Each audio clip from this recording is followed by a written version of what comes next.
ಅವ್ರಿಗೆ ಸ್ವಲ್ಪ ಹುಚ್ಚು, ಒಬ್ಬೊಬ್ಬರೇ ಮಾತಾಡ್ಕೊಳ್ಳೋರು ಅಲ್ವಾ ನಾಗವೇಣಿ? ಅಪ್ಪ ಸುಮ್ಮನೆ ಊಟ ಮಾಡ್ತೀರಾ?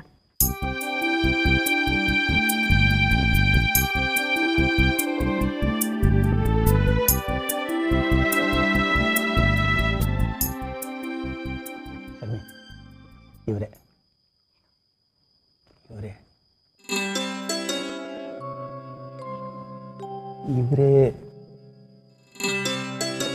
ಅಯ್ಯ ಅದೇನಪ್ಪ ಇವ್ರೆ ಅಂತಿದ್ದೀರಿ, ಜೋರಾಗಿ ಹೇಳಿ. ಅಯ್ಯ ಇದೊಂಚೂರು ಸೂಕ್ಷ್ಮನೆ ಗೊತ್ತಾಗಲ್ವಲ್ಲೇ? ಪದ್ಮನ್ಗೂ ನನಗೂ ಮದುವೆ ಆಗಕ್ಕೆ ಮುಂಚೆ ನಾನೊಬ್ಬರು ಮದುವೆ ಆಗ್ಬೇಕಾಗಿತ್ತು ಅಂತ ಹೇಳಿದ್ರಲ್ಲ, ಅದು ಇವ್ರನ್ನೇ, ನಾಗವೇಣಿನ.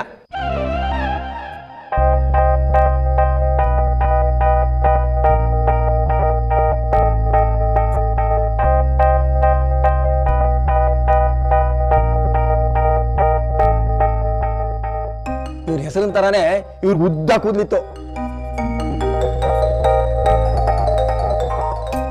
ನಾನು ಚಿಕ್ಕವನ್ ತರ ಕಾಣ್ತಾ ಇದ್ದೆ, ನನಗೂ ತಲೆ ತುಂಬಾ ಕೂದ್ಲಿತ್ತು.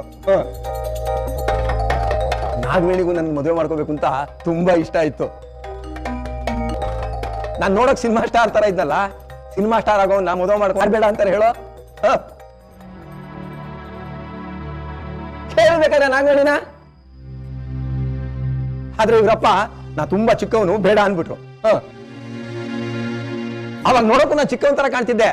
ಆಮೇಲೆ ನಮ್ಮಪ್ಪ ಪದ್ಮನ್ ಜೊತೆ ಮದುವೆ ಮಾಡ್ಬಿಟ್ರು ನನಗೆ. ಇಲ್ಲ ಅಂದ್ರೆ ನಾನು ಹಾಯಾಗಿ ಹೈದರಾಬಾದ್ ಅಲ್ಲಿ ಇರ್ಬೋದಾಗಿತ್ತು, ನಿಮ್ಮ ಹತ್ರ ಬಯಸ್ಕೊಳ್ಳೋಕೆ ಹೋಗ್ತಾ ಇತ್ತು.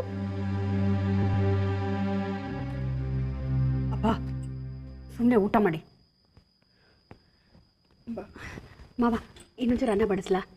ಬೇಡಮ್ಮ, ನನ್ನ ಊಟ ಆಯ್ತು.